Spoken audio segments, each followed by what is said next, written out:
Kenya, twende mbele. NCBA, go for it.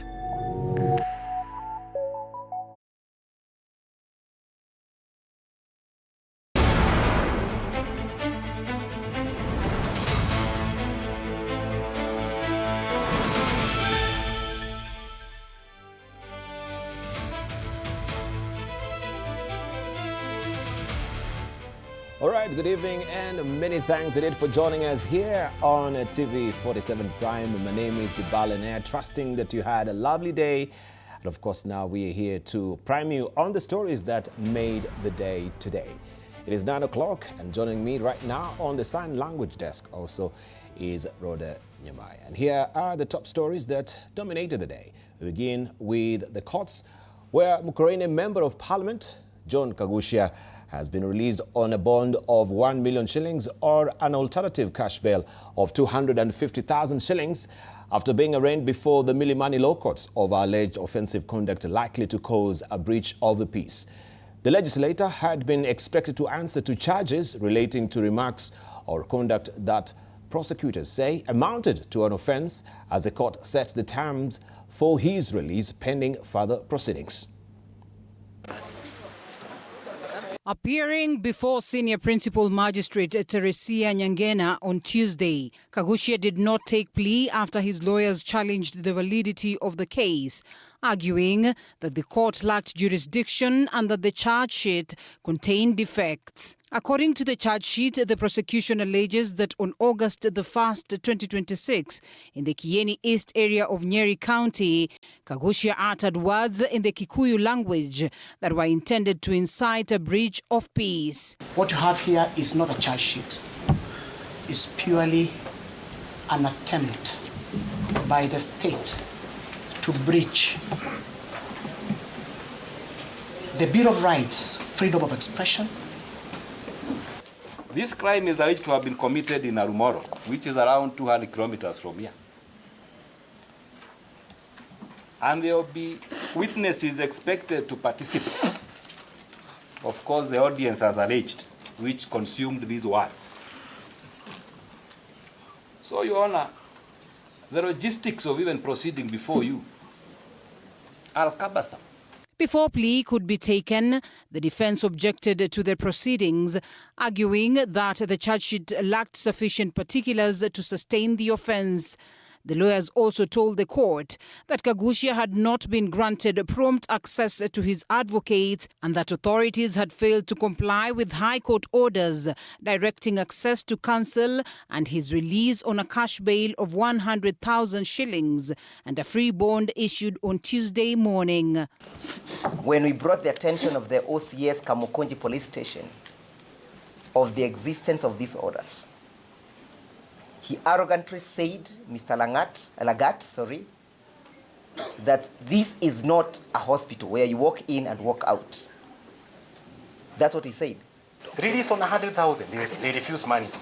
Release cash, release free, they refuse.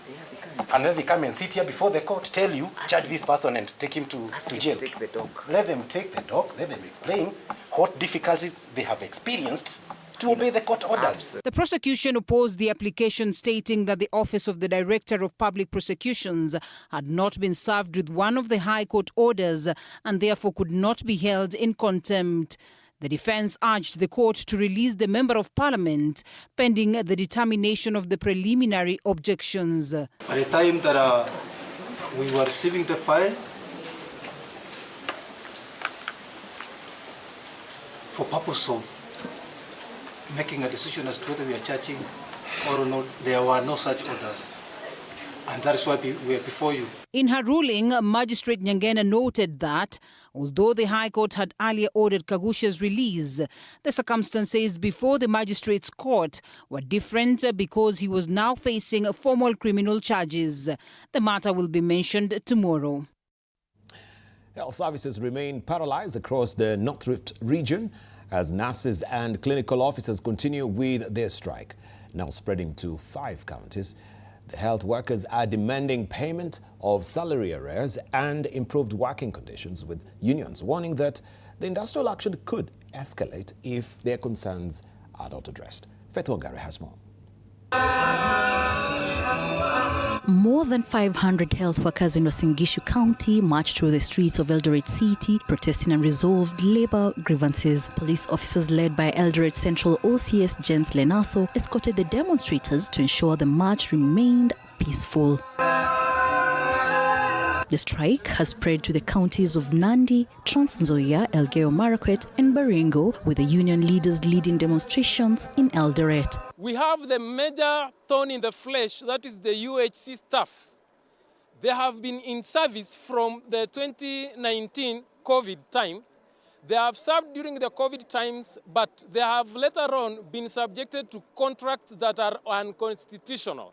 The leaders say that beginning next week, the union will escalate the strike and shut down services in all hospitals, both public and private. The demands include the implementation of the collective bargaining agreement, long overdue promotions, and payment of salary arrears owed by the county government. We have the letters from Ministry of Labour, from the conciliator, and we dare them to go to court because we are ready for them.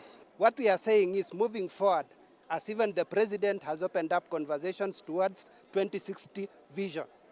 We want to reiterate that all the health workers should go back to the national. Any management of health workers should go back to the national. For now, patients in the North Rift region are caught in the middle as the union threatened to continue the strike into next week.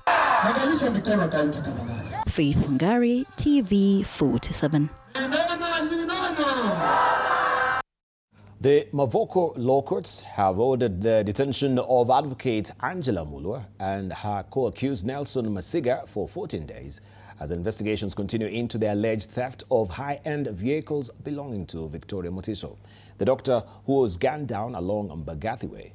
The prosecution told the court that more time was needed to complete investigations, including establishing the circumstances under which the vehicles belonging to the deceased were found in the possession of the accused.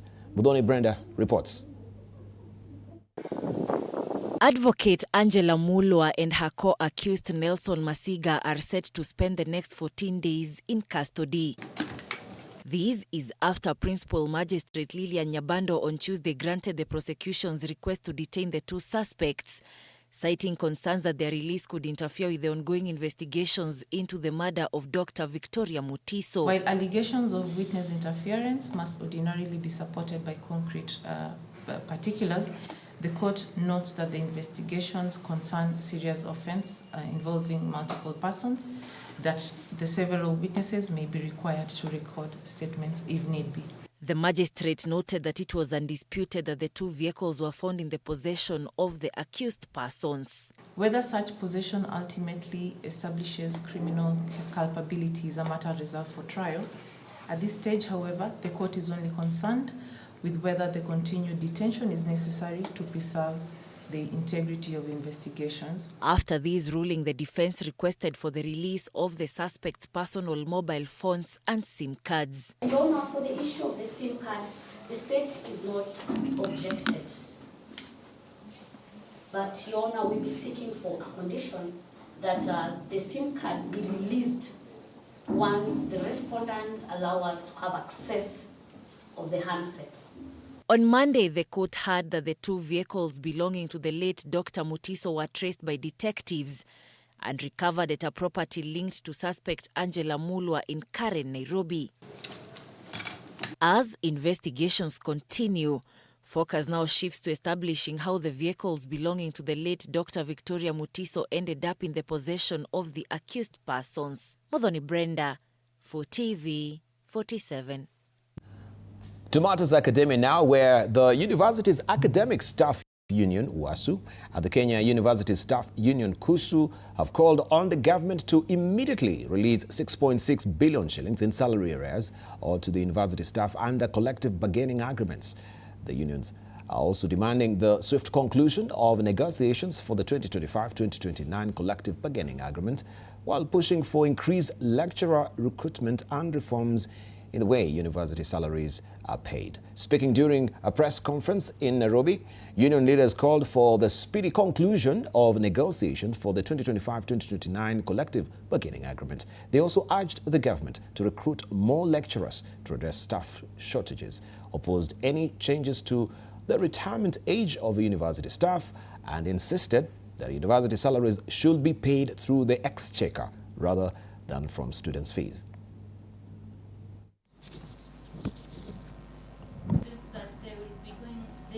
Not afford to continue like this. Universities are in doldrums. Universities are technically insolvent. They are owed more than 100 billion shillings. Government, who owes these universities? It's government. And they're told there's no money, but we are seeing a lot of money. If there is any time that Kenyans have actually generated a lot of revenue, it is under this government because of these high taxations that we are experiencing. We will not accept to be paid from student fees. Suppose students don't pay. Suppose students defer. Suppose you send money to universities and they mismanage. Lecturers should be paid. President William Ruto has announced that all 106,000 village elders in the country will receive a monthly stipend of 3,000 shillings starting next month, in a move aimed at recognizing and supporting their role in grassroots administration. Speaking during a meeting with about 10,000 village elders at State House, Nairobi, the president said the financial support will strengthen their ability to serve communities more effectively.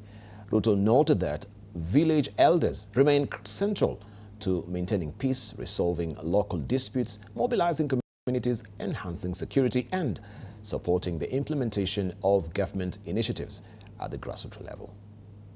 As we entrust you with greater responsibility, the government will also stand with you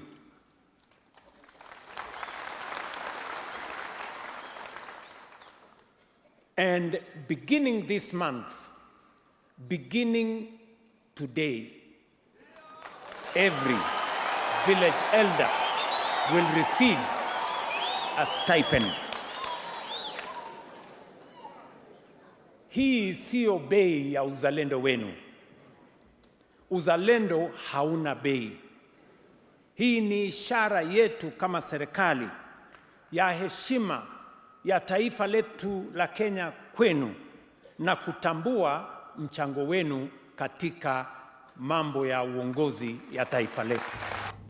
To party politics now, where ODM party leader Dr. Oburu Odinga has declared his interest in a deputy president position ahead of the 2027 general election, saying he believes he's qualified for the role. Speaking at State House Nairobi during President William Ruto's meeting with village elders, Oburu said ODM remain firmly committed to the broad-based government arrangement and will support President Ruto's re-election bid. However, he insisted that ODM will retain its identity and will not be absorbed by UDA, adding that all elected positions, as you would say, remain open for negotiations. Tumkaribishe Rais kwa makofi mazuri. Karibu sana Mheshimiwa Rais. President William Ruto's meeting with more than 10,000 village elders at State House on Tuesday shifted from a government empowerment program into a major political statement ahead of the 2027 general election. Beyond the development agenda, the State House gathering quickly evolved into a political platform, with senior leaders using the occasion to rally support for President Ruto's 2027 re-election campaign. Wazee wa mitaa munasemaje? Wazee wa mitaa munasemaje? Mimi naona ile pesa unapea hawa wazee pale 2027 kusonga 2032. Wapandishie kidogo pia. Tunahakikisha Mheshimiwa Rais anashinda kwa kishindi kikubwa.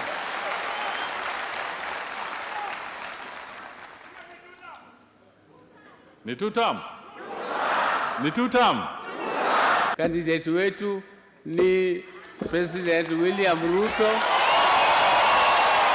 In a significant declaration, ODM leader Oburu Oginga announced that the party would not field a presidential candidate in the next general election, insisting that President Ruto remains the preferred choice for the country's top seat, while describing himself as best suited to deputize him. All the other positions are negotiable.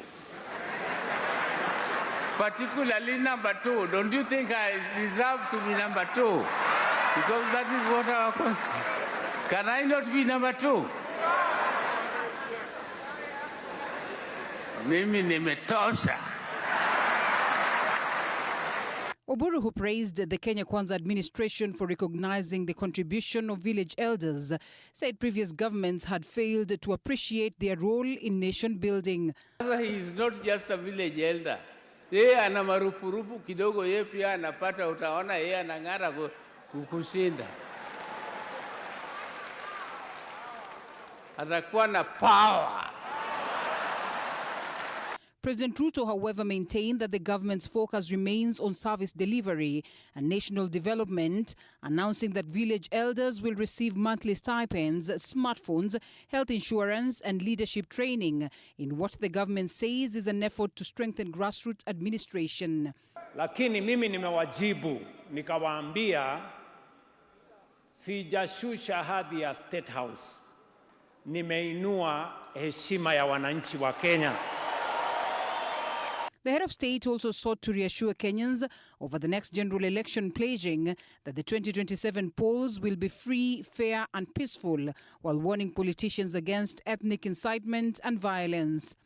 With ODM leaders openly backing President Ruto's second-term bid and government programs increasingly intersecting with political messaging, the race for State House appears to be taking shape more than a year before Kenyans head to the ballot. For TV47, I'm Linda Alela. Kenya's opposition is raising against time to forge a formidable coalition capable of challenging President William Ruto in the 2027 general election. But even as coalition leaders intensify consultations and publicly pledge unity, fresh exchanges between political allies are exposing underlying tensions over party interest, influence and strategy.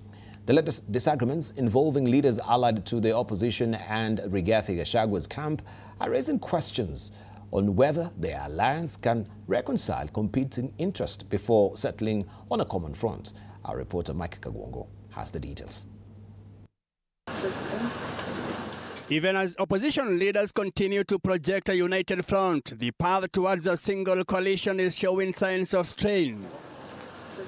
On Monday, Azimio la Umoja One Kenya coalition leaders gathered in Nairobi, where they mandated Wiper leader Kalonzo Musyoka to intensify consultations, strengthen coalition unity, and expand the alliance ahead of the 2027 general election. A day later, Kalonzo hosted DCP party leader Rigathi Gachagua for further consultations at his current residence, describing the engagement as part of the ongoing efforts to build a broader opposition coalition capable of forming the next general election. It being understood, I was given the mandate to reach out so that we can fast-track the formation of this new coalition. But even as those talks continued, a separate political storm was brewing. Democratic Party leader Justin Muturi, Party of National Unity leader Peter Munya, and BAS Party leader Leneke Voti issued a joint statement, rejecting remarks they attributed to Gachagua, alleging that he had called on their parties to dissolve and join DCP. We wish to state unequivocally that every political party is an independent institution established under the Constitution and the laws of Kenya, with its own members, delegates, elected officials, and governance structures. Everybody is at liberty to express their own opinions about the ideals for which their institutions or parties stand for. And within this united opposition or united alternative government, everybody should respect the rights of the other. The three leaders insisted that every political party is an independent institution whose future can only be determined by its members and lawful organs. Would you rather have us not talk anything about the reorganizing, about the self-respect, about, how things should be? You'd like us to keep quiet until we sit in a boardroom? The DCP camp, however, dismissed the criticism. Through National Organizing Secretary Mithika Linturi, The party said political competition should be settled by persuading voters, rather than complaining about DCP's growing popularity. Linturi said, and I quote, "Every political party in Kenya is free to market itself in whatever way it deems fit, provided it operates within the law. Take for instance PNU, DP and the infamous Tireless Bus Party. Please market your parties. Leave the boardrooms. Nobody has invited you to DCP. You are also free to persuade us to join your parties. Do not find fault with DCP's popularity. Instead, try persuasion rather than intimidation. Maamuzi ni ya wananchi ndugu zangu."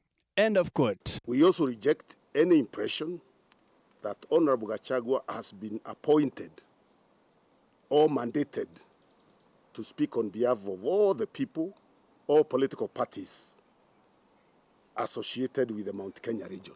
Linturi also cited recent by-election results, saying other parties should focus on building their own support bases rather than targeting DCP.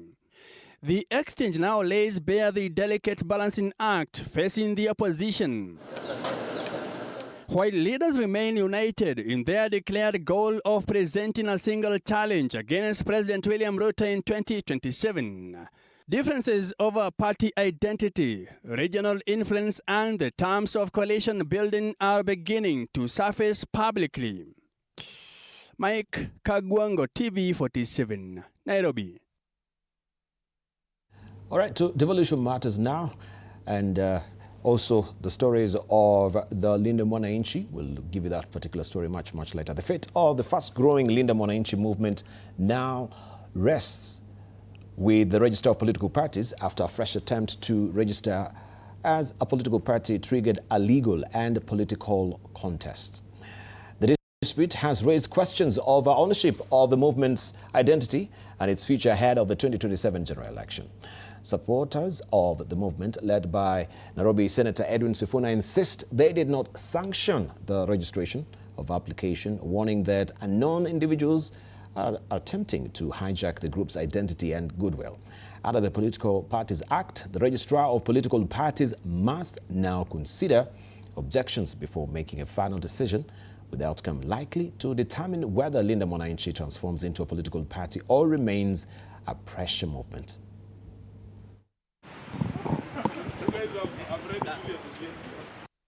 Principals and members of Linda Mwananchi, we came here this morning to engage with the Registrar of Political Parties regarding the reservation and registration of our name, Linda Mwananchi Movement.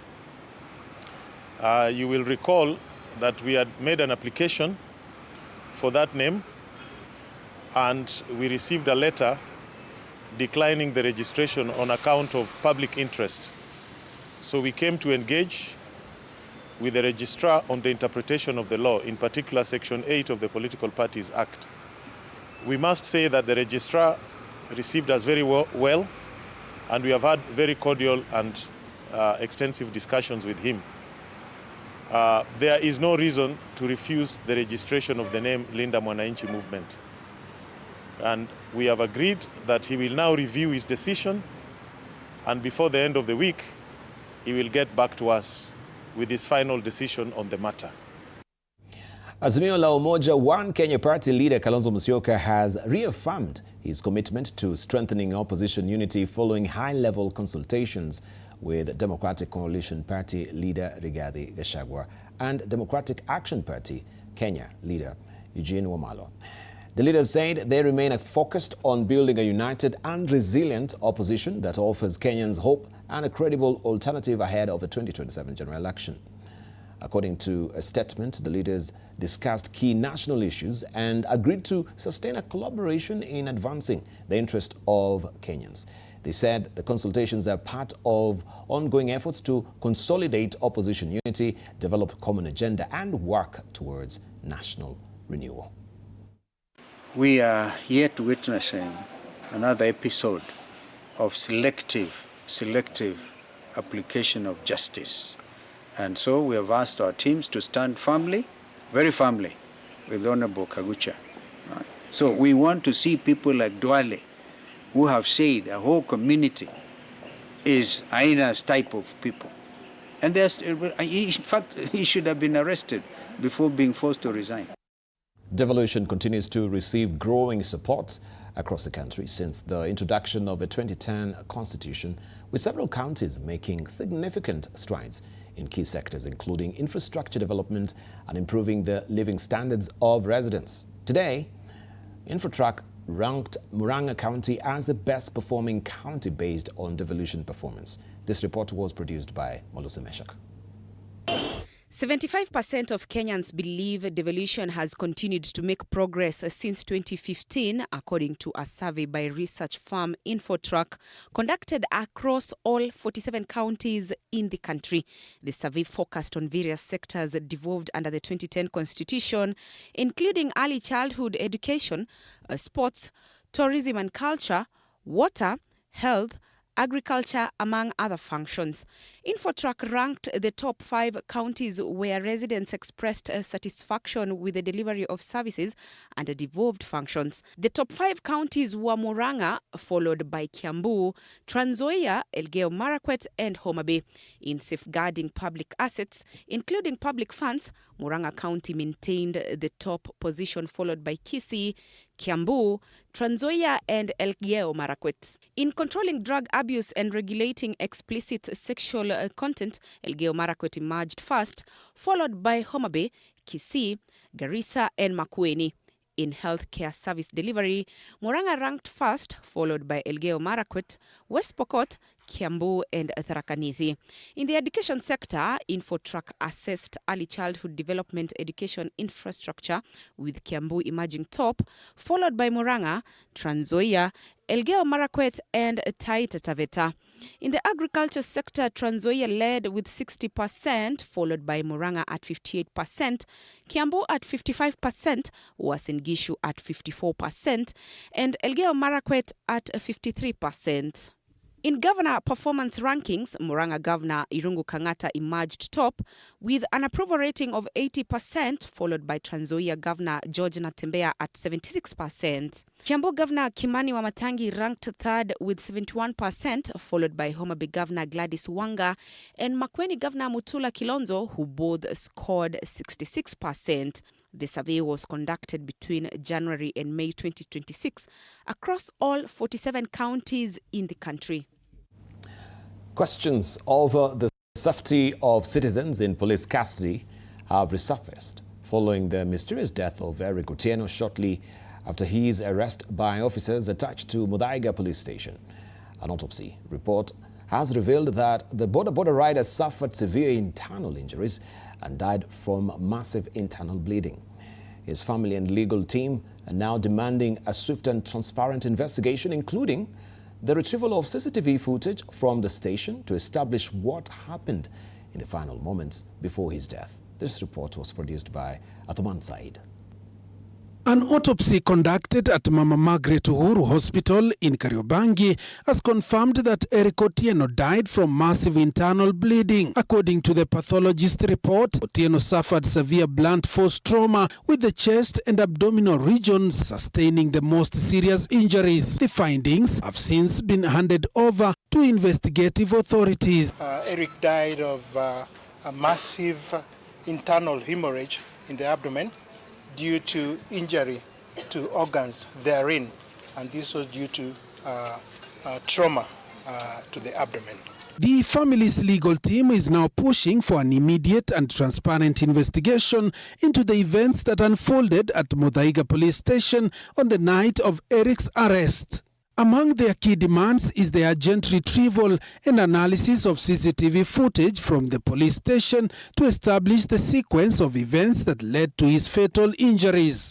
We'll pursue every available legal remedy, including holding the officers that were responsible for causing these injuries on Eric Otieno. We'll pursue every legal means that there is to hold these officers accountable at the end of the day. As public outrage continues to grow, human rights defenders and civil society organizations are renewing calls for the mandatory installation of tamper-proof CCTV cameras in all police stations across the country to help curb cases of torture, deaths in custody. The primary duty of the police is to protect lives.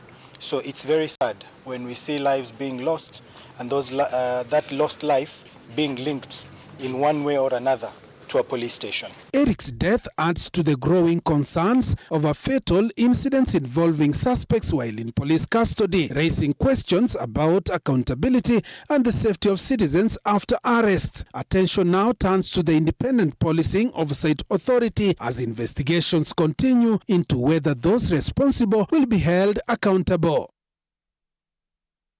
All right, let's see what is fresh off the press. And this is what you'll be waking up to on the front page of the Star. Tomorrow, this is all about Interpol and Kenyans lost 500 million shillings in SIM swap fraud. This is what we have there. Country has been experiencing attacks targeting vital digital infrastructure. That is what the flagger is reading on top there. And you can follow the story on page 4 and 5 of the publication tomorrow. Kangata tech stop spot in InfoTrack governor rankings. That is on page 18. And you can see how they fared. Their faces spread on the front page of the publication there, being led by Rungu Kangata at 80% and 63% Jonathan Lelelit of Samburu. Also relief for patients as Kenya lands 10.4 billion shillings to reduce maternal newborn deaths. That is an interesting story. You can follow on page 2 of the publication. August and September to remain dry. Weather forecast now shows. Let's just scroll up and we'll see what we have on the flagger there. News. Linda Mwananchi to know its registration status this week. And we've just renewed that story. Is on page 7 of tomorrow's publication. Also, Ruto expands grassroots machine with elders and chiefs in a 2027 drive. That is on page 6 of the publication. Editorial cartoon, as you can see it there by Ozone, is all about the multi-headed, of course, opposition. That is the united opposition. Is it a masterpiece or it is a master plan? And you can see this is also the patron of the Azimio coalition, Uhuru Kenyatta, the former president. All right, and just to tease you, of course, we shall be having a conversation with our panelists as well much later in the course of the program. Patrick Obath, Chairman, KEPSA Foundation, will be joining us. Also, Professor Gituro Wainaina, the former Director General of Vision 2030, will be joining us, and Dr. Martin Olo as well, Advocate of the High Court. And it's all about the 2060 vision. So we slice and dice that. Don't go away. Much more coming up on the other side of the break.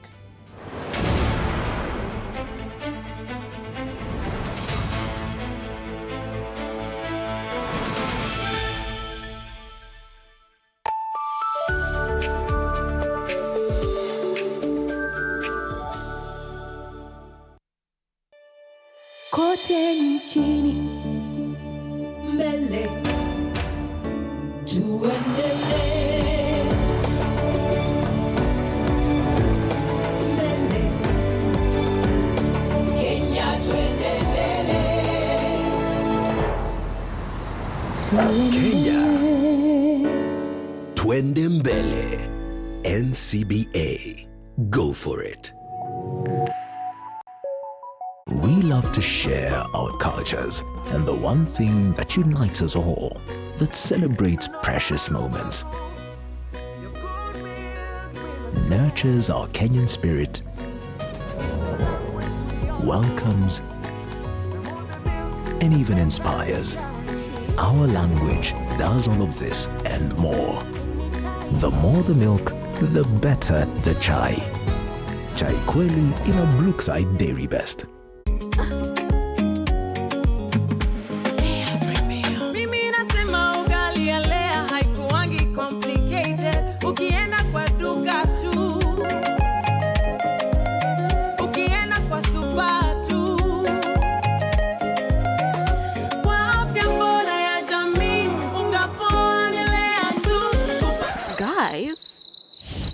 Wait.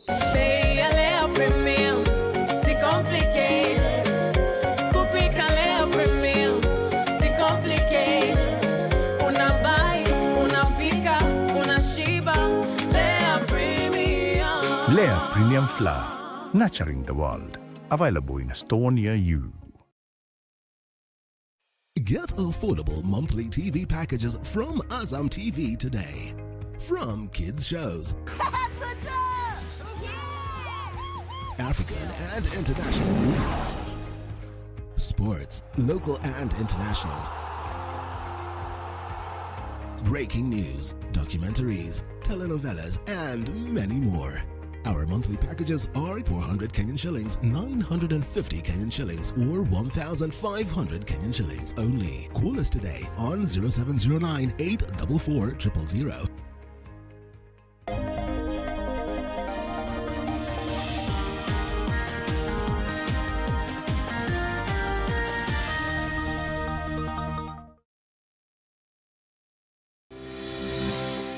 Did you know you deserve to earn royalties every time your artistic work is played or communicated to the public?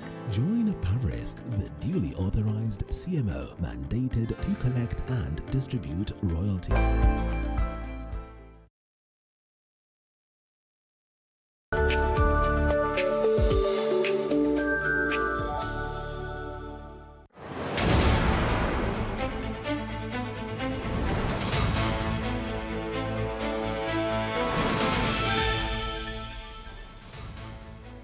Welcome back. Now, the national government has launched a nationwide campaign to encourage young people to enroll in technical and vocational education and training institutions, targeting the admission of 2 million youths by the end of this year. The campaign seeks to equip young people with practical skills to enhance employment opportunities, promote self-employment, and support the country's industrialization agenda. Speaking at Meru National Polytechnic, Principal Secretary for Technical and Vocational Education and Training, Dr. Esther Mworia, said the campaign is aimed at equipping young people with practical skills to improve employment, self-employment, and support the country's industrialization. She said the government is establishing a dedicated fund to support TVET students who will begin repaying their loans only after securing employment or starting their own businesses. Each and every one of our youth have a space. We have a space to be trained or to be skilled in our TVET institutions. Then they have a space to leverage on to be able to build a livelihood for themselves. The issue of funding has come up, and I have been able to restate that His Excellency the President not too long time ago announced that we are going, as government, are creating a pool of funding for our young people where they will be able to apply and get funded. And when they get employed or when they start their own enterprises, they will be able to pay. Enroll our youths into the colleges, ensure that they get the benefits that are expected of them. Deputy Inspector General of Police, Gilbert Masengeli, has defended the National Police Service against claims of selective law enforcement, saying the service will continue to apply the law fairly and equally to all Kenyans. He spoke in Thika during the closing ceremony of the Kenya National Scouts Competition Camp. Masengeli dismissed claims of bias in the handling of cases involving politicians accused of incitement, insisting that police operations are guided by the Constitution and the rule of law. He also vowed to sustain the crackdown on criminal gangs, urged young people to shun political violence and embrace scouting as a path to discipline, leadership, and patriotism.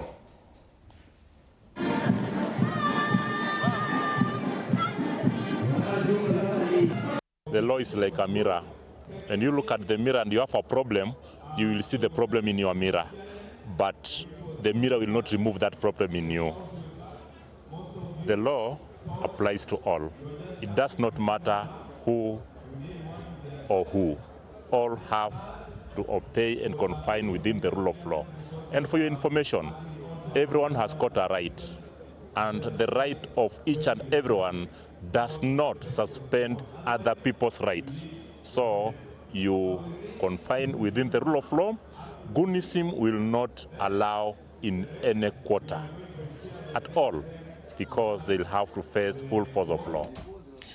Chief Justice Martha Koome has launched an alternative justice system center at the Kisii Law Courts, a move aimed at expanding access to justice through community-based dispute resolution mechanisms while reducing the growing backlog of cases in courts. Kome said the new center will enable members of the public to resolve disputes through mediation, reconciliation, and other legally recognized traditional mechanisms. She noted that the alternative justice system framework is designed to deliver justice more quickly, at a lower cost, and in a way that promotes social cohesion. The launch forms part of the judiciary's broader efforts to strengthen alternative dispute resolution mechanisms across the country. Chief Justice. The presence of Honorable Ivan Kipko.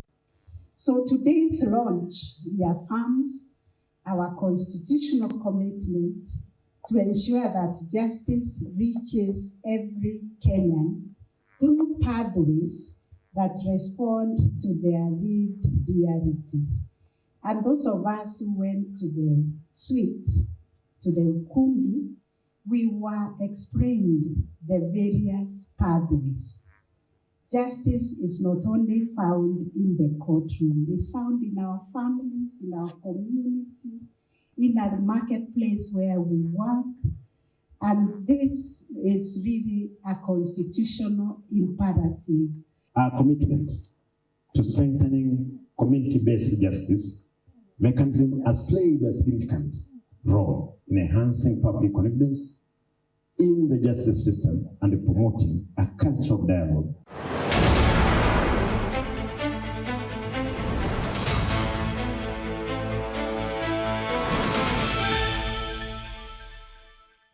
Let's buckle down to some business where NCBA has launched an AI-powered digital property platform that integrates property search, financing, construction, and related services into a single ecosystem. The platform seeks to simplify property transactions by connecting buyers, sellers, and service providers while offering access to mortgage solutions, construction finance, and insurance products.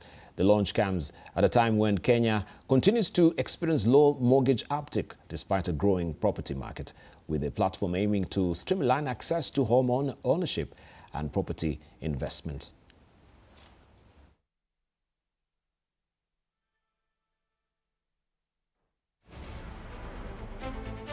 If you look at it from a mortgage or a purchase point of view, actually Kenya has very, very few, 30,000 by central bank statistics.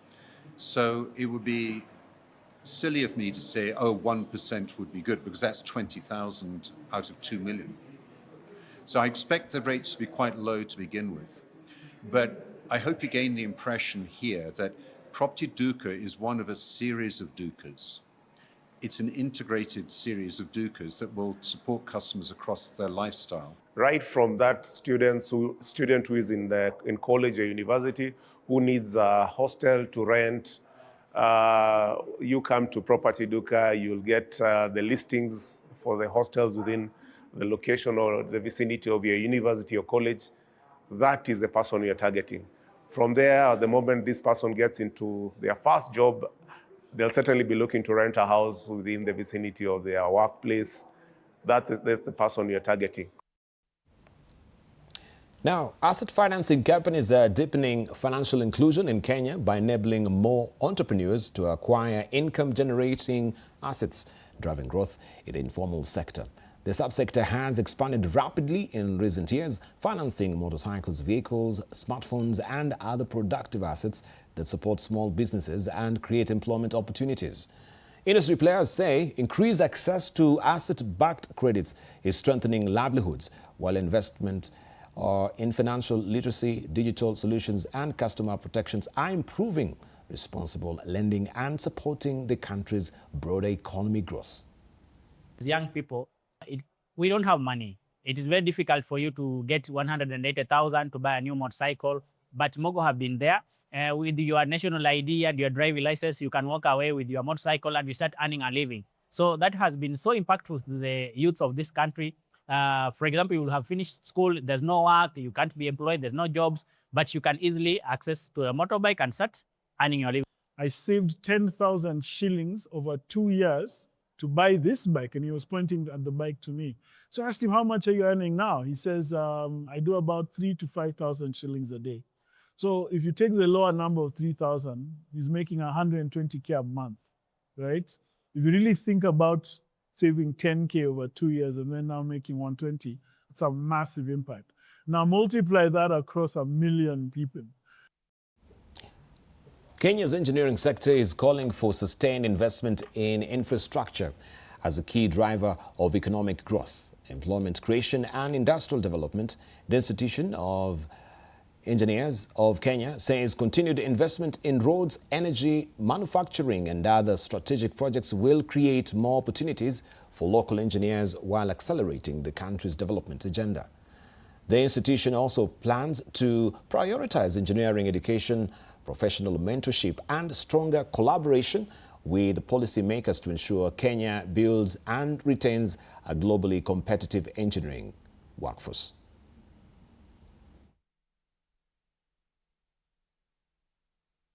It has been very frustrating for engineers. But as the saying goes, the great innovative engineers found a way to turn lemon into lemonade with resilience, creativity, and patience. The delay created a lot of interest and inspired a strong resolve by all engineers to put our house in order because things were not looking good. Set the record straight that engineers can govern themselves and engineers can lead the way. And indeed, we all know that electoral processes have always been marred with various challenges. But here standing with you today are engineers who have just concluded an electoral process, electronically conducted, which has been fair, credible, and we are going to confirm its very viability. But going by things and going by the knowledge we know of innovation as engineers, we know that is something we have achieved. Funding for youth-led innovations is gaining momentum in Kenya, with 7 environmental innovations receiving 31.5 million shillings to scale solutions addressing waste management, clean energy, sustainable agriculture, water scarcity and affordable housing. The investments support projects selected from more than 700 applications, highlighting growing confidence in locally developed technologies.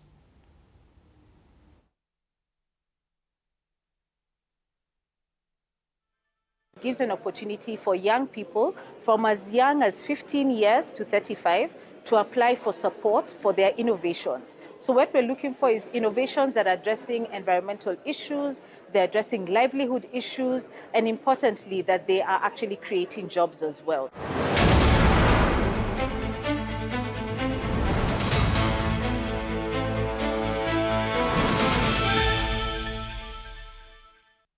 Sporting action right now, where the Football Kenya Federation Technical Committee will review the performance of the Harambee Starlets after the national team finished bottom of Group A without a single point at the Women's Africa Cup of Nations. The Starlets bowed out of the continental showpiece after a 2-0 defeat to Algeria in their final group match at the Olympic Stadium in Rabat. Their disappointing campaign began with a 4-0 loss to host Morocco, followed by a 1-0 defeat to Senegal. Meanwhile, FKF President Hussein Mohamed has dismissed allegations of poor preparations, defending the Federation's logistical support ahead of tournaments, including a pre-tournament international camp in Miramas, France. Nimeexperience vitu mob, nimelearn vitu mingi kwa teams mingi kama Morocco, nimelearn kutoka Algeria, Senegal, tumecheza na wao, wanajua football na nikuwa committed na kuwa na aim nini unataka, walijua nini wanakuja kufanya kwa tournament, na that's why we maintain their standards, na that's why wamekuwa on top of the tournament. Inafaa to work hard. Juu ukikombea game yetu Morocco, Senegal na Algeria, we are too far. Hatuko karibu, tuko mbali, so inafaa tupambane sana. At least pia sisi tukue hapa penye hizi mateams ziko. Mimi najua with the time vitu zitakuwa sawa. Now the 2026 KCB Kenya Secondary School Sports Association National Term 2 games have entered a decisive stage, with teams securing their places in the semi-finals following another day of thrilling action at the M-Pesa Foundation Academy. The boys' football competition Western Region champions Kakamega High School will face Menengai High School in one semi-final, with Northeastern Region's Takabade Mixed School will take on St. Mary's School Yala in the other. As the race for the national title gathers pace, Nyakach Girls will face Raila Education Center, while St. Joseph's Girls Kitale will play Archbishop Njenga Girls Wednesday. Girls volleyball semi-finals will see tournament newcomers Muitote Secondary School take on Soweto Girls, while defending champions Kiwantanze Girls face Kesogon Secondary School in the boys category. Chepsaita Secondary School will battle Matiliku Boys, while Chesamis Boys face Masara Secondary School for places in the final.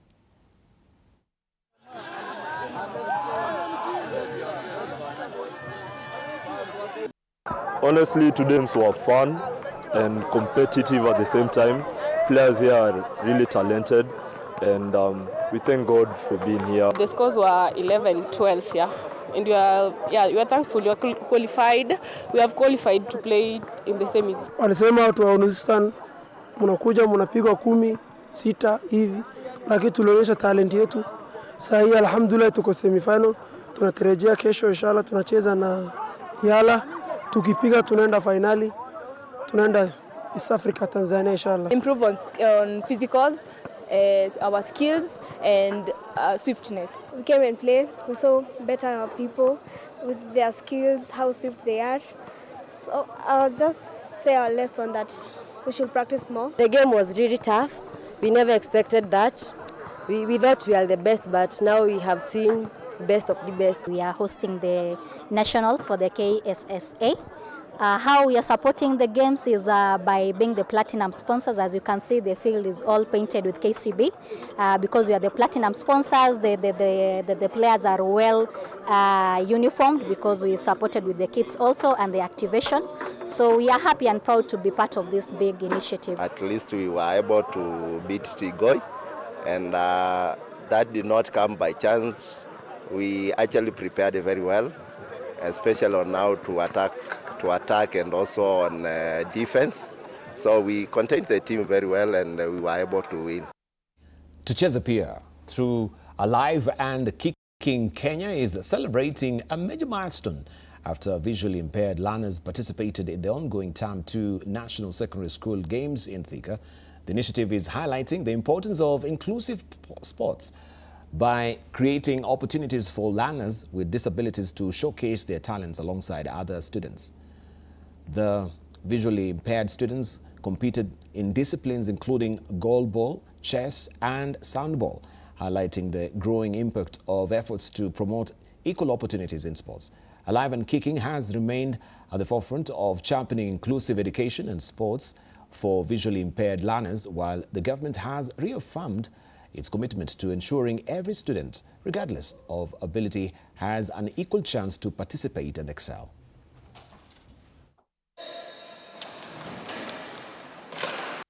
When we started this program to Cheza, we had a target, we have goals, and I think we have reached our targets and even done more. So we were targeting 4,000 students, now we are at 5,000.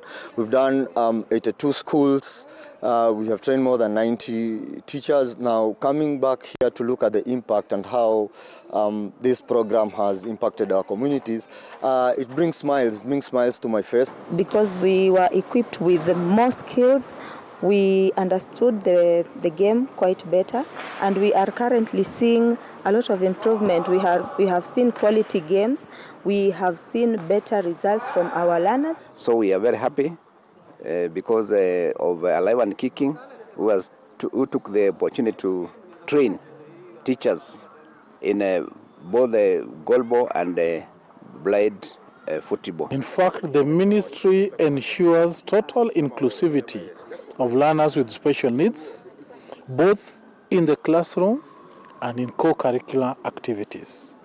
In the classroom, we ensure that teachers teaching them are specially trained. Outside, like in the fields, like in this function we ensure that the ministry supports the participation. The Kenya Hockey Union has unveiled the national under-18 boys and girls teams that will compete at the inaugural Africa Youth Hockey's Cup beginning this Thursday. The squads bring together some of the country's most promising young hockey talents as Kenya prepares to make its mark at the continental tournaments. The boys' squad will be captained by Kelvin Onyango of St. Anthony's Boys Kitale and includes Regan Meshek, Caleb Korir, Peter Washira, Daniel Omondi, Kerry Lusweti, Godfrey Feather, Peter Awart, goalkeeper Okoth Carl Jeremy and Jack Owino. Derek Livoi and goalkeeper Ricardo Wisdom have been named as standby players. On the girls' side, Chanel Hilda of St. Joseph's Girl Kitale will captain the team. The squad comprises Audrey Greener, Laura Kadogo, Michelle Oguk, Michelle Kalukol, Virginia Murara, Valerie Joy, Marina Macrae, goalkeepers Claire Ndegwa and Ruth Atino, with Zara Acheng and Gloria Okinyuri listed as standby players. The teams will be guided by boys coach Kevin Lugalia and girls coach Barbara Simiu, and the overall supervision of head coach Griffin Okombe. I know exactly what we have gone through. Kenya inajiandaa kuwa mwenyeji wa mashindano ya kwanza kabisa. We are very much prepared. We have trained well. The coaches has always been there for us, and we have had many friendlies. Believe that you are going to do us proud. You want to go to the World Cup, and we believe we are all going to the World Cup. All right, that does it for now. Thank you for your valid company. Don't go away yet. We have a power panel coming up, and they're all in studio right now, straining out the leash, of course, to sit down and discuss a raft of issues, including the 2060 vision. And we're joined today by engineer Patrick Obath, who's the chairman at KEPSA Foundation, also Professor Gituro Wainaina, who is a professor at the University of Nairobi and the former Director General of Vision 2030, and Dr. Martin Olo, who is the advocate of the High Court and Assistant Dean, School of Law, that is University. That is Daystar University. So we have a very, of course, interesting conversation awaiting us on the other side of the break. Don't go away.